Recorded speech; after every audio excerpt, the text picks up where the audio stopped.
Cara, eu peguei uma pilha muito pesada. Eu não aguentava carregar a pilha. Não... E eu derrubei essas placas no chão, velho. Caiu tudo de quina.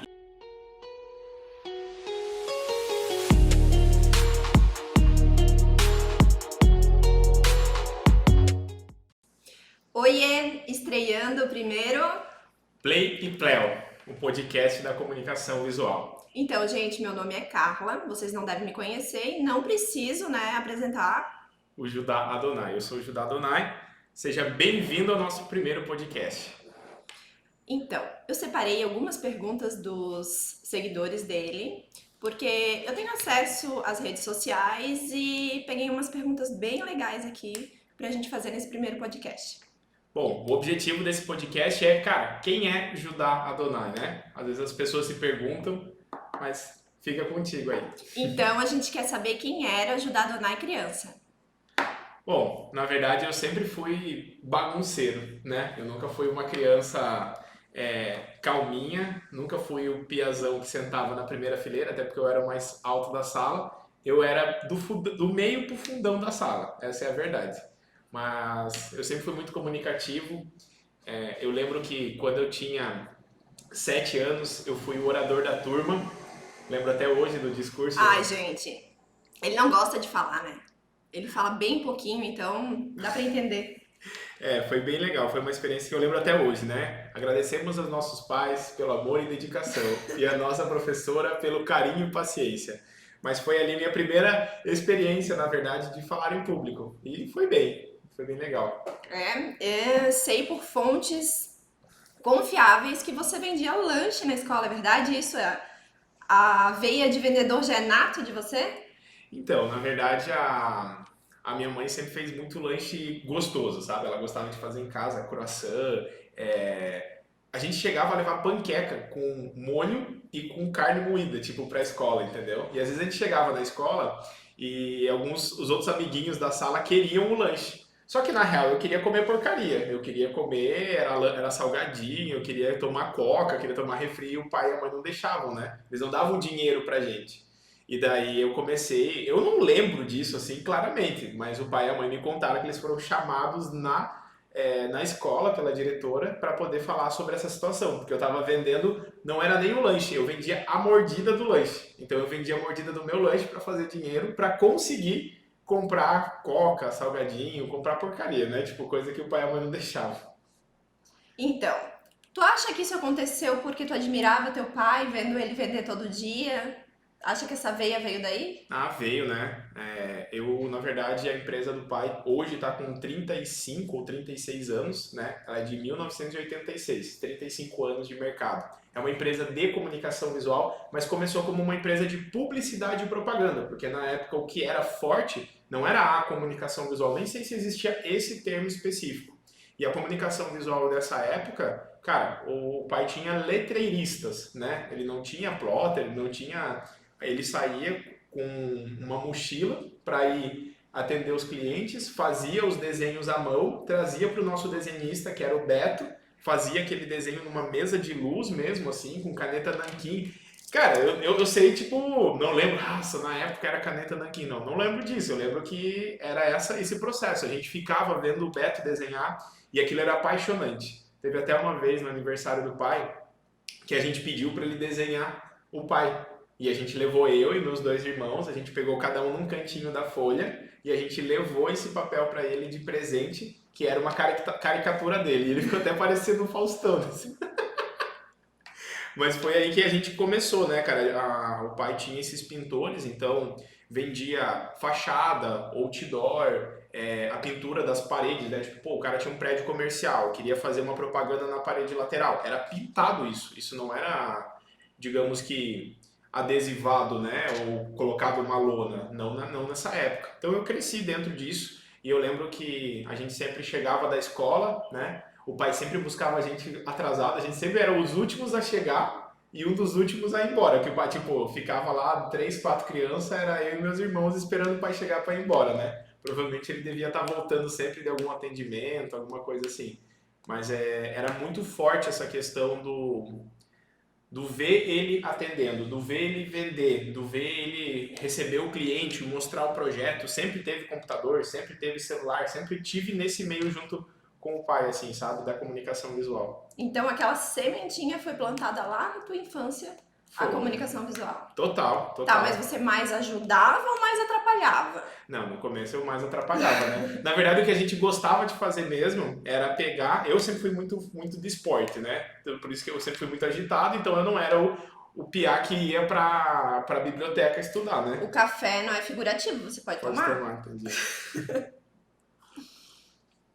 Mas assim, ó, eu sempre fui bagunceiro, então eu gostava de chegar mais cedo. Teve uma época na nossa infância que a escola era bem pertinho. A gente estudava no Nova Geração, em Paranaguá, e a gente morava na rua do Nova Geração. Então a gente andava tipo 3 quadras, ia de a pé, eu e meus 2 irmãos. E eu às vezes enchia o saco dos irmãos para ir mais cedo para ficar jogando bola. Por quê? A gente não tinha bola da escola para poder jogar antes. Mas daí, como a gente tinha retalho de adesivo, a gente pegava os retalhos de adesivo e eu chegava com as bolas de futebol de mentira, assim, feita de papel, que era o liner enrolado, e a gente passava um monte de adesivo. Aí eu cortava na tesoura o desenho da Nike, cortava o desenho da Adidas, então eu levava uma bola para jogar antes, assim, eu era o Judá chegou, vamos jogar bola, entendeu? Então foi assim, não foi trabalhando, logicamente, eu fui começar a trabalhar mais pra frente, mas na infância ali a gente sempre tava, né? Pô, lembro que o pai fazia muito trabalho para Transpetro, para Petrobras, União Vopak, e várias outras empresas na época, né? Stinave, que era uma empresa lá de Paranaguá muito forte, ela que dominava o mercado de marítimo, assim, né? Então, cara, o pai fazia muito trabalho para essas empresas. E a gente tava ali, sempre no meio, né? Pegando o estilete, tira a mão daí e tal, né? A gente. Seus irmãos também estavam junto com você. Então, a gente, na verdade, eu tenho um irmão mais velho, que é o Denis, e eu tenho uma irmã mais nova, que é a Brenda, que são do pai e mãe. Então a gente que cresceu junto. Mas na verdade o pai é meio fazedor de filho, né? Tipo, nós somos em 6 irmãos Ele hoje. gostava de praticar. A prática leva aperfeiçoamento, né? Então, assim, a gente acabou que o Denis começou a trabalhar antes. Então, quando eu tava com 10, 11 anos, o Denis com 12 para 13, ele começou a trabalhar com o pai. E o Denis trabalhava de tarde, então ele estudava de manhã e de tarde ele ia de fato para a empresa, ficava ali ajudando a parte de adesivo, na produção mesmo, trabalhando no acabamento junto com a galera. E vocês tinham salário também. Então, o Denis teve salário, eu acho que o Denis ganhava uns duzentão por mês, né? Pô, é um salário bom, cara. Acho que na época o salário mínimo devia ser um quinhentão, então, né, dava pra ganhar uma grana Isso há boa. quantos anos atrás?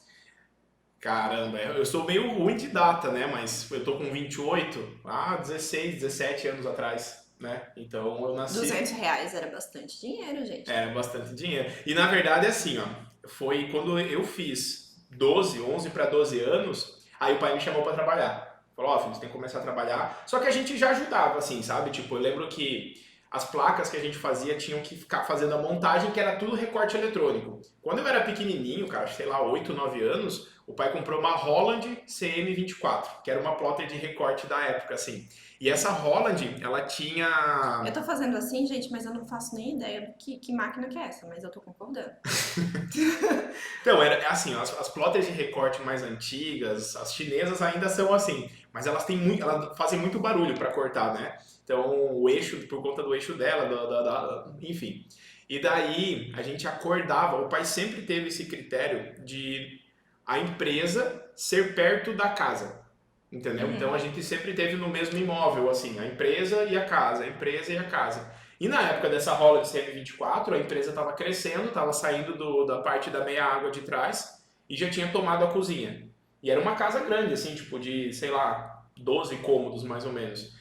E daí a gente acordava com o barulho da CM24, da Holland, entendeu? Ele pegou, colocou uma porta, trouxe a cozinha para dentro e a cozinha virou a parte de arte final. Então ficava o vendedor e 2 desenhistas, nem era arte finalista, desenhista. Então a gente cresceu dessa forma, né? Quando eu fiz mais ou menos uns 12 anos, eu estudava de manhã, nós 3 estudávamos de manhã, o Denis já estava trabalhando de tarde e o pai me pediu para trabalhar para ajudar. E daí eu comecei a trabalhar segunda, quarta e sexta de tarde. E daí, cara, isso me ferrava, porque a Smash, que era o negócio de futebol da cidade, o dia que rolava os futebol mais massa era quarta-feira. Então eu sempre tentava matar o trabalho, renegociar para jogar o do trabalho de quarta-feira ou para terça ou para quinta, entendeu? Mas foi dali, cara, que começou tudo e eu ganhava 120 por mês. Ganhava menos que o meu irmão porque eu trabalhava só 3 dias, É né? porque teu irmão também é mais velho, provavelmente começou a trabalhar antes, né? Começou a trabalhar antes, exatamente. O Denis já era o cara que me ensinava. Mas os funcionários não gostavam muito de mim, não. Porque eu era muito. Eu não tinha muita paciência para ficar mexendo nas coisas da produção. Eu ficava mais, tipo, viajando ali, vendo o pai trabalhar, do que às vezes fazendo as coisas que eu tinha que fazer. Certo. A próxima pergunta é por que você entrou na comunicação visual? Já tá meio respondida, né? Mas por que que você entrou?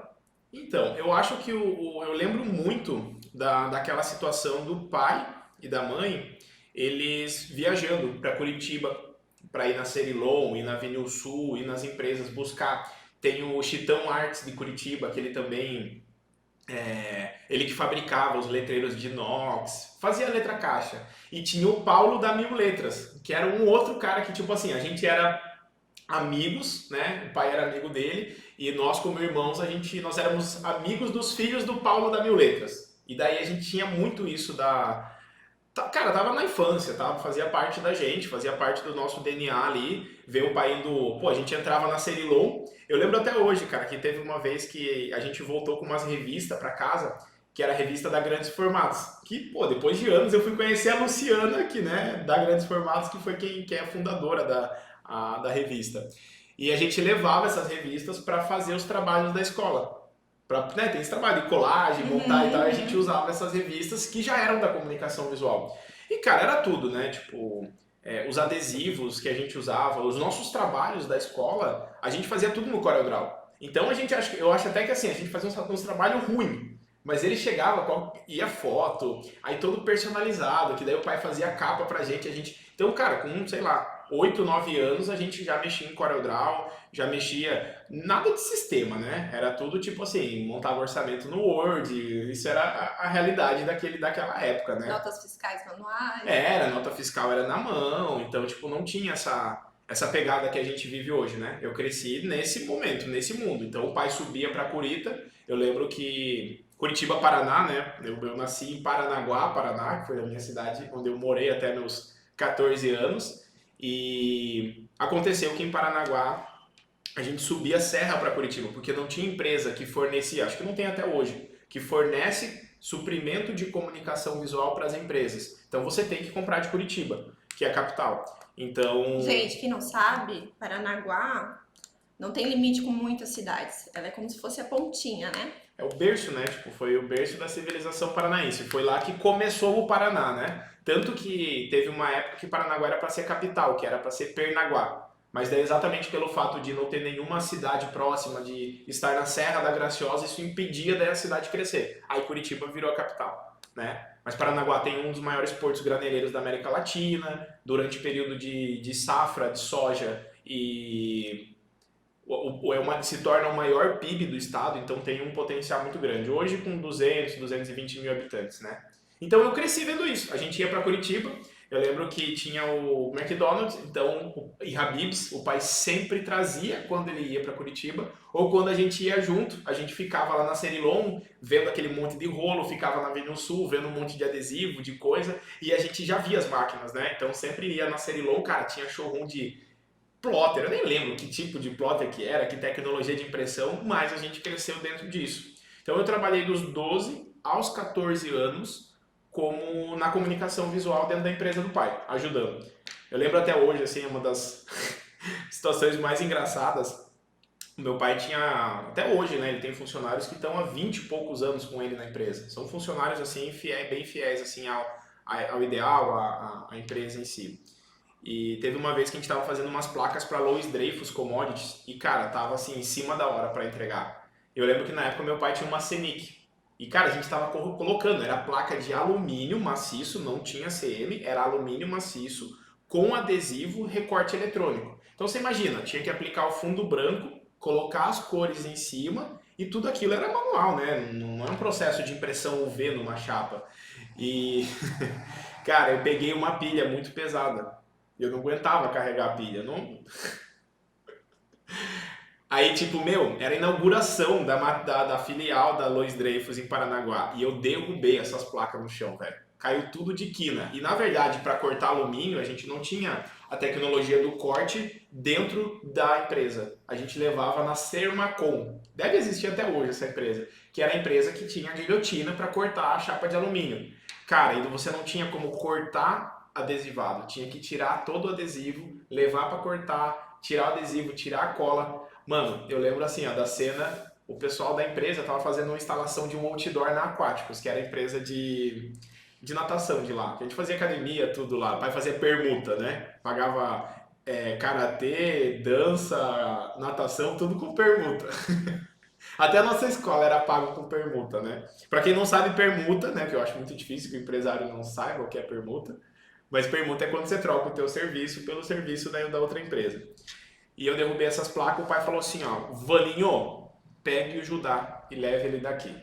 E me mandou levar, daí eu fui para uma instalação com eles, subi no andaime e fiquei lá no andaime, assim, que eu não sabia, não podia ajudar nada, mas eu fiquei pendurado no andaime junto com eles, assim. E isso eu tinha 12, 13 anos, então eu já tava envolvidaço nisso. E acabou que, Muito ajuda quem não atrapalha, né? tipo isso. Meu pai costumava falar, filho, até para ajudar você tem que perguntar. Mas é isso, cara. A comunicação visual, ela acho que não teve um período que ela não estava presente, né, na minha infância ali. Eu cresci dentro disso. Aconteceu que quando eu estava com mais ou menos uns 10, 11 anos, houve a separação dos meus pais e, na verdade, nós três fomos morar com a minha mãe. E depois de um tempo, acabou que os três foram morar de volta com o pai, que foi nessa época que eu fui trabalhar. Meu pai já estava casado com a esposa atual dele e etc. E aconteceu que, cara, a gente trabalhou junto, só que eu era muito bagunceiro. Eu era, Era, eu era. sou, eu sou, eu sou a quarta criança da casa, né? É. Então, gente, pra quem não sabe, eu sou a esposa do Judá.